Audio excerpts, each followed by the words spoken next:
Hello hello. काय करतोय माझा नवरदेव? अगं बाई, आज एवढ्या प्रेमाने. का प्रेम नाही करायचं का? प्रेम तर करायचंच, पण आज अचानक एवढं काय झालं की एवढ्या प्रेमाने तू माझ्याशी बोलायला लागलीस? माझा तुमच्यावर जीव आहे म्हणून मी एवढ्या प्रेमाने बोलते. हो का? आज अचानक कसा काय एवढा जीव लागला ग? तुम्हाला नीट बोलायचंय का नाही? का ठेवू मी फोन? नको नको राजा, मी बोलतोय ग. बर काय म्हणतेस, बोल. अहो ऐका ना, मी काय म्हणते, हा. मी मला एक प्रॉमिस केलं होतं, विसरला का? काय ग प्रॉमिस केलं तर? आठवा बरं. यार मला खरंच नाही आठवते. बरं नाही आठवते ना, राहू द्या, ठेवते मी फोन. ए थांब थांब थांब थांब थांब थांब, आठवलं समजलं मला. तुझा फोन खराब झालाय ना? हा मग अच्छा, मग तुला आता कसला फोन हवाय? मला कसला पण फोन द्या, साधा सुद्धा, पण हा नकोय मला फोन. का ग? काय करू ह्या मोबाईलचं, वैताग आलाय मला. धडनीट मेसेज करता येत नाही, कॉल करता येत नाहीये. असं का? माझे सगळ्या मैत्रिणींकडे चांगले फोन आहेत, माझ्याकडेच नाहीये. हो का?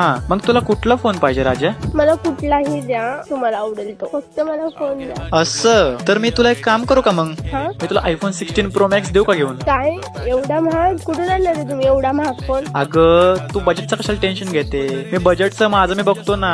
जर मला माझ्या बजेटमध्ये मोबाईल भेटत असेल तर मी घेऊन तुला दिलं तर चालेल का? हा चालतंय, मग काही प्रॉब्लेम नाहीये. तरी पण तुम्ही कुठून आणणार एवढा महाग फोन? अगं द प्रीमियम डील्स नावाचं आहे ना एक पेज आहे, तर त्याच्यावरती आहे ना आपल्याला लय स्वस्त दरामध्ये आयफोन्स भेटतात. मी तिथूनच घेऊन तुला गिफ्ट करणार आहे, ते पण फक्त 25,000 रुपयामध्ये. पण यार काय तू, मी तुला सरप्राईज करणार होतो ना, मग तू असं सरप्राईजचं सगळं वाट लावतेस. अच्छा, म्हणजे तुम्ही हे आधीच ठरवलेलं? हो. आई शपथ, खरं एवढं प्रेम करता तुम्ही माझ्यावरती? एवढ्या माझ्या आवडी निवडी जपता? मग तुझ्या नको जपू तर कुणाच्या जपू ग राजा? बरं ठीक आहे चालेल. तर मित्रांनो, तुम्हाला पण तुमच्या बायकोला किंवा आवडत्या व्यक्तीला आयफोन किंवा इतर कोणतेही मोबाईल घ्यायचे असतील तर मी तुम्हाला कमेंट मध्ये आणि खाली कॅप्शन मध्ये त्या पेजचं नाव सांगत आहे, त्यांना टॅग करत आहे. तर तुम्ही एकदा जाऊन नक्की पहा आणि नक्की तुमच्या पण आवडत्या व्यक्तीला आवडीचं गिफ्ट द्या. धन्यवाद.